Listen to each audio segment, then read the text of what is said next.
नमस्कार साथियों, स्वागत है आप सभी का AIIMS nursery with Amit YouTube channel पे।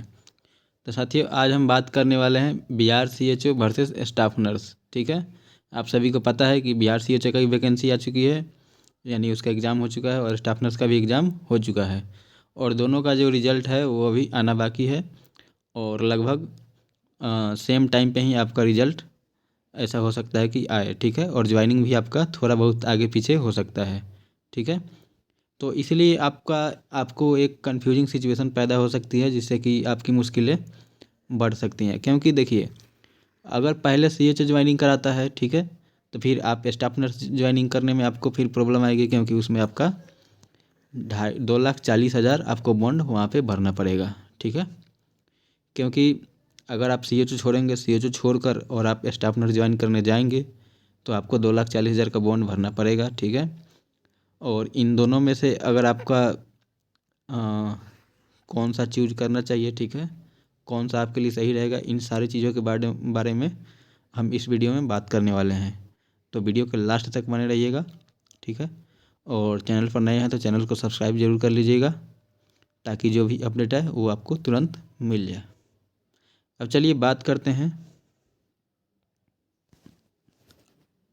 अब देखिए, यहाँ पे सीएचओ का बहाली पहले आया था, ठीक है, और सीएचओ का एग्ज़ाम भी पहले हुआ था, और सीएचओ का रिजल्ट भी हो सकता है कि पहले आ जाए स्टाफ नर्स से। ठीक है, और सीएचओ का अगर रिजल्ट पहले आता है तो ये ज्वाइनिंग भी स्टाफ नर्स से पहले करवा लेंगे। ठीक है, तो अगर आपने सीएचओ में ज्वाइन किया और आपका सिलेक्शन स्टाफ नर्स में भी हो गया, ठीक है, तो उस कंडीशन में अगर आप सीएचओ छोड़ के स्टाफ नर्स ज्वाइन करने जा रहे हैं, तो आपको वहाँ पे 2,40,000 का बॉन्ड वहाँ पे आपको भरना पड़ेगा। ठीक है, इसीलिए आपको वहाँ पे दिक्कत खड़ी हो सकती है।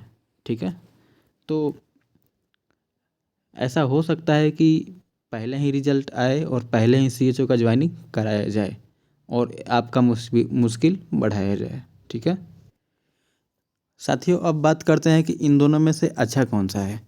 तो पहले सीएचओ के बारे में बात करते हैं। ठीक है, तो हम सीएचओ को देखें तो आपको पता है कि सीएचओ एक संविदा पे जॉब आता है। ठीक है, संविदा का जॉब होता है, इसमें आपका 40,000 सैलरी होती है बिहार में।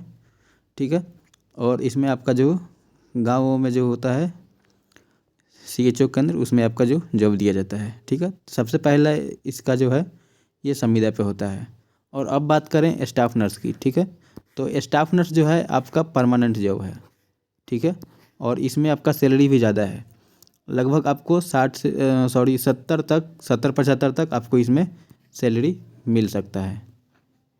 ठीक है, 70-75 तक आपका सैलरी यहाँ पे जाता है, यानी स्टार्टिंग में। ठीक है, और ये परमानेंट है। तो दोनों में तो ये डिफरेंस हो गया, मेन डिफरेंस कि सीएचओ है वो संविदा पे है, और स्टाफ नर्स जो है वो आपका परमानेंट है। और सैलरी भी काफ़ी डिफरेंस है, 2-4 हज़ार का नहीं, बहुत ज़्यादा डिफरेंस है। ठीक है, चलिए,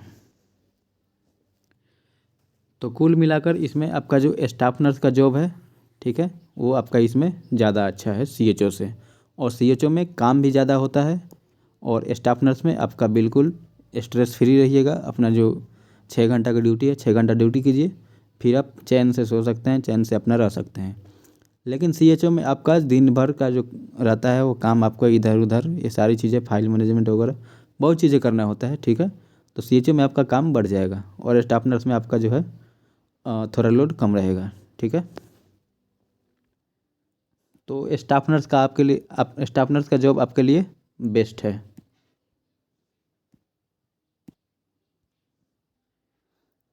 अब बात करते हैं कि जिनका दोनों में सिलेक्शन हो गया वो क्या करें। ठीक है, तो मान लेते हैं अगर आपका दोनों में सिलेक्शन हो गया और पहले सीएचओ का ज्वाइनिंग करवा रहा है।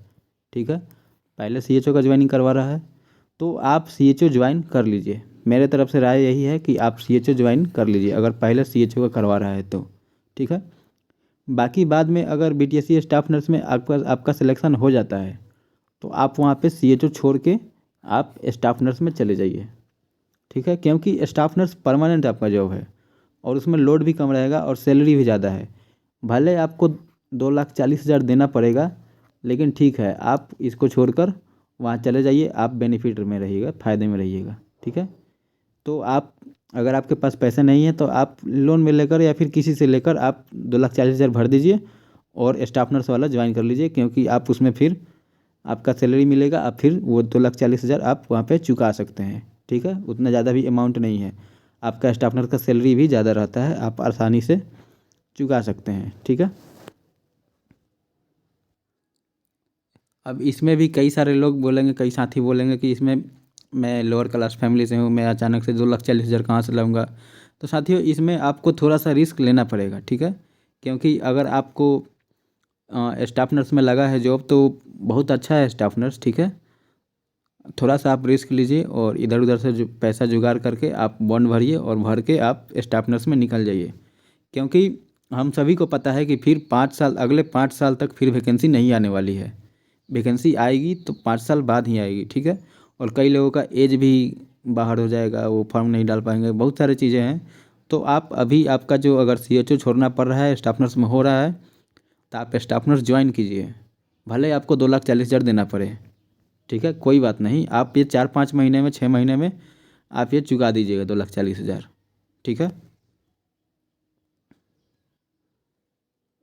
लेकिन हाँ, अगर आपका ज्वाइनिंग पहले CHO में हो रहा है, CHO में आपका निकल गया है, ठीक है, तो आप CHO ज़रूर ज्वाइन कर लें। ऐसा नहीं कि आप CHO भी छोड़ दें और स्टाफ नर्स का इंतज़ार करते रहें और स्टाफ नर्स भी हाथ से निकल जाए, आपका ज्वाइनिंग ना हो। ठीक है, तो आप CHO ज़रूर ज्वाइन करें अगर पहले CHO का ज्वाइनिंग होता है तो, और बाकी बाद में आप देखिएगा। ठीक है, कि स्टाफ नर्स में आपका सिलेक्शन हुआ है कि नहीं हुआ है, और अगर स्टाफ नर्स का पहले ज्वाइनिंग करवा लेता है तब तो आपका बल्ले बल्ले है। ठीक है,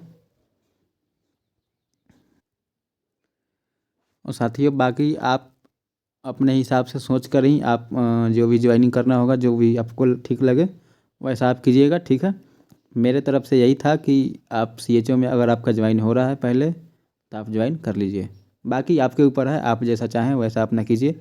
ठीक है, कमेंट बॉक्स में अपना राय ज़रूर ज़रूर दीजिएगा, ताकि बाकी लोगों को भी पता चले और हम भी उस पर विचार करें। ठीक है, तो धन्यवाद साथियों, वीडियो देखने के लिए आपका बहुत बहुत धन्यवाद, और चैनल को सब्सक्राइब जरूर कीजिएगा। मिलते हैं नए वीडियो में नए इन्फॉर्मेशन के साथ।